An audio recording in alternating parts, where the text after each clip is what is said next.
प्रथम सेमेस्टर, तृतीय सेमेस्टर और फिफ्थ सेमेस्टर के सभी स्टूडेंट्स के लिए डॉक्टर त्रिपाठी सर से आपको एक विशेष इन्फॉर्मेशन आ रही है।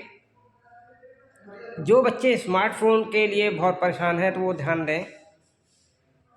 आप ई-केवाईसी किसी होशियार व्यक्ति से ही, अच्छे कैफ़े से ही करवाइए और 1 तारीख को जिनके नहीं हो पाए हैं वो हो जाएंगे, तो कोई भी इसके बाद फिर हो नहीं पाएगा और उसका फ़ोन रह जाएगा।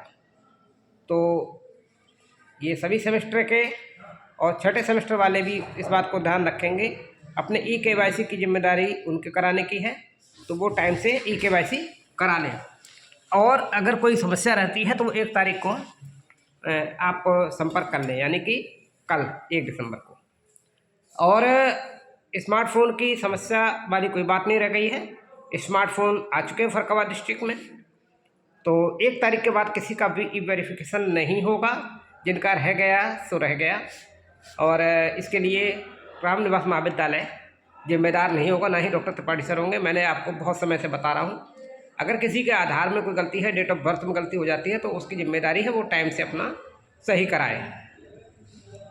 और आज की डेट में ही 30 तारीख को बैक पेपर की लास्ट डेट है, सेमेस्टर प्रथम, सेमेस्टर तृतीय और सेमेस्टर फिफ्थ में। अगर किसी का बैक पेपर है तो वो आज ही किसी भी तरीके से अपना भर ले, फिर ना कहे कि सर ने हमें बताया नहीं। तो ये मैं वीडियो डाल रहा हूँ, ग्रुप पे भी डाल जाएगा और यूट्यूब पर भी जाएगा। 17 दिसंबर से BA-BSc की परीक्षाएं चालू हो रही हैं। BSc वालों की उम्मीद है शायद 1 तारीख से है जनवरी में, लेकिन मैंने दोनों स्कीमें दी हुई हैं, यूट्यूब पर भी हैं, ग्रुप पर भी हैं। तो अपने सब्जेक्ट के हिसाब से, अपने सेमेस्टर के हिसाब से, BA के हो या BSc के हो, अपनी स्कीम को आप देखिएगा। वो आपको देखने की जिम्मेदारी है, मैंने आपको प्रोवाइड कर दिया है। एक बात का विशेष तौर पर ध्यान रखिएगा कि विश्वविद्यालय कभी भी स्कीम बदल सकता है।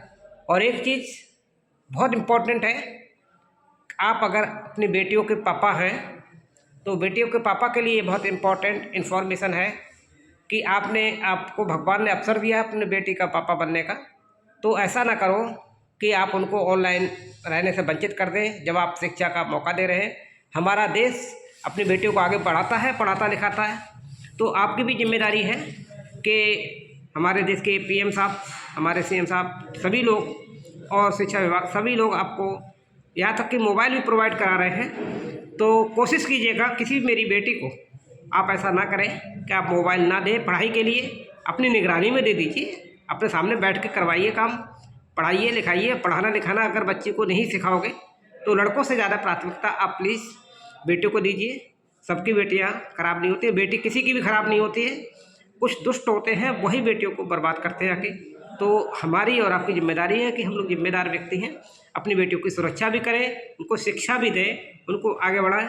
तो प्लीज़ मैं गार्जियन से अनुरोध है मेरा कि ये सोच के कि फलाने कैसे बेटी के साथ ऐसा हो गया वैसा हो गया, इस कारण अपनी बेटी की ज़िंदगी तबाह ना करें। तो इसके जिम्मेदार आप स्वयं अपनी बच्ची की ज़िंदगी तबाह कर रहे हैं। तो सबसे पहले आपकी जिम्मेदारी है, फ़ोन अपने पास रखिए, अपने सामने बैठा लीजिए बेटी को। आपको नहीं देना मत दीजिए, लेकिन सामने बैठ के उसको मौके दीजिए। जो हम इन्फॉर्मेशन दे रहे हैं वो सब आप उसको बताइए, सिखाइए, होशियार बनाइए, नहीं कि बेवकूफ़ बनी रहे, कल को उसे कोई भी बेवकूफ़ बनाए जीवन में, है ना। तो इसीलिए भारत सरकार भी और हमारे आदरणीय मुख्यमंत्री जी भी आप लोगों को स्मार्टफोन भी दे रहे हैं। तो अगर मैं कोई भी इन्फॉर्मेशन दूंगा, परीक्षा छूट जाएगी, विश्वविद्यालय से स्कीम बदल जाएगी, तो फिर कहोगे कि हमारी स्कीम रह गई, हमें पता नहीं चला, ये है वो है। तो मेरा आपसे अनुरोध है इस बात पे अपनी बेटियों को, अपने बेटों से ज़्यादा प्यार दीजिए, सम्मान दीजिए और उनको अवसर प्रदान कीजिए, है ना। और इसके साथ ही परीक्षा की डेट के बारे में मैंने बता ही दिया है। और ग्रुप में भी अगर किसी का नंबर कहीं नहीं जुड़ा है तो आपकी जिम्मेदारी है कि वो ग्रुप में अपना नंबर मेरे साथ जुड़वाइए आके, और मैं उसे ग्रुप में जोड़ दूंगा। तो सारी इन्फॉर्मेशन प्राप्त करने की आपकी जिम्मेदारी है। परीक्षा के लिए कोई भी समस्या आती है, सब्जेक्ट भी आपके तय हो चुके हैं। सेमेस्टर फिफ्थ के BA-BSc के बच्चे आज ही मेरे को अपने मोबाइल नंबर पे, जो मेरा व्हाट्सएप नंबर है उस पर, अपने सब्जेक्ट जो उनको चाहिए, एक सब्जेक्ट उनका छूट रहा है, वो तत्काल इन्फॉर्म करें मुझे कि मुझे ये सब्जेक्ट छोड़ना है। तो फिर पता चले कि कहीं उल्टा सीधा हो गया सब्जेक्ट, फिर आप दुखी होंगे। तो आपकी अब नैतिक जिम्मेदारी बन चुकी है।